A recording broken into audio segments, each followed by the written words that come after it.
बिस्मिल्लाहिर्रहमानिर्रहीम। अस्सलाम वालेकुम। अॼु असां हिकु वीडियो ते ॻाल्हि ॿोल करण वारा आहियूं त ससुई भुट्टो नंढी उमिरि में छो कोर्ट जूं हाज़िरियूं ॾिनियूं।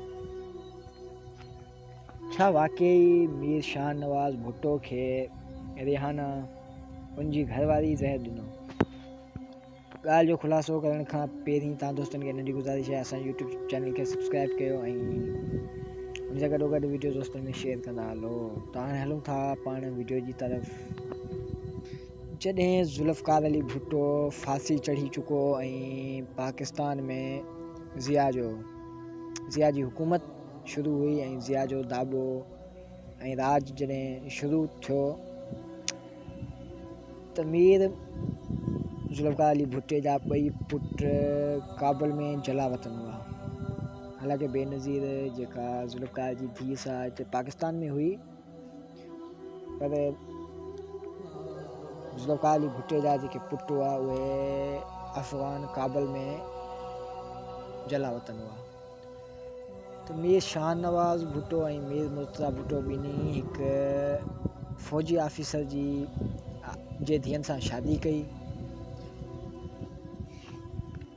जॾहिं मीर शाह नवाज़ भुट्टे खे ज़हर ॾिनो वियो त उन्हनि जी उमिरि तक़रीबन 26 साल हुई ऐं शादी खां 3 साल पोइ उन खे ज़हर ॾिनो वियो ऐं उन जी हिकु न्याणी ॼाई जंहिंजो नालो उन ससुई भुट्टो रखियो। त जॾहिं इन केस जी तहक़ीक़ कई वई त पुलिस एहलकार जंहिं रिहाना मीर शाह नवाज़ जी ज़ाल खे ॾुहारी तस्लीम कयो। मतिलबु त जंहिं वक़्तु मीर शाह नवाज़ भुट्टो खे ज़हर ॾिनो वियो त उन वक़्तु कमरे में ॿियो केरु न हो ऐं हिकु उन जी ज़ाल रिहाना ऐं ॿी ससुई भुट्टो हुयूं।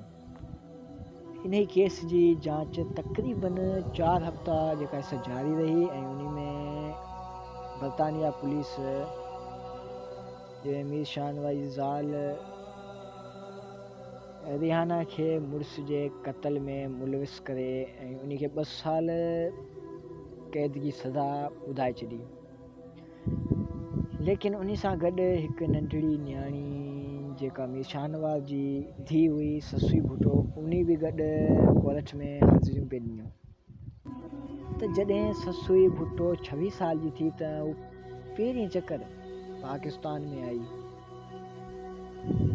जंहिंजी पाकिस्तान में ज़ुल्फ़कार अली भुट्टो ऐं फातिमा भुट्टो जंहिं पाकिस्तान में वेलकम कई।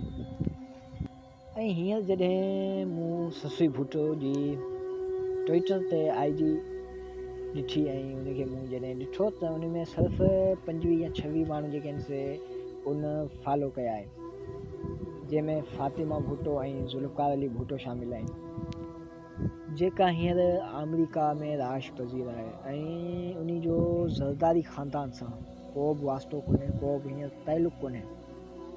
हालांकि इन्हनि जो पूरो जेको ख़ानदान आहे भुट्टनि जो सो सियासत में सियासी थी रहियो आहे, लेकिन हीअ गैर सियासी आहे।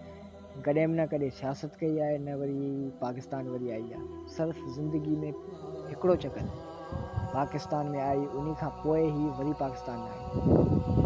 पाकिस्तान में ही तॾहिं आई हुई जॾहिं माना बेनज़ीर भुट्टो जेका शहीद थी चुकी हुई ऐं पाकिस्तान में भुट्टे ख़ानदान जी माना जेका विरासत जो मसइलो हली रहियो हो। त माना जेका जाइदाद हुई भुट्टे जी, उन विरासत जो जेको आहे सो कयूं पिए त इन खे जेको ख़त ज़रिए उन्हनि घुरायो ऐं फातिमा भुट्टो ऐं जूनियर ज़ुल्फ़कार भुट्टो त पाकिस्तान में ई हुआ, उन दौरान ही बि आई पाकिस्तान में। वीडियो खे हिते एंड कंदासीं। उमेद आहे वीडियो तव्हांखे ज़रूरु पसंदि हो, त इन ते असांजे यूट्यूब चैनल खे सब्सक्राइब कयो ऐं वीडियो खे लाइक कयो ऐं दोस्तनि में शेयर कंदा हलो। तव्हांजा सब्सक्राइब बस असांजी जेका वॾी सपोर्ट करे सघंदा। महिरबानी, शुक्रिया।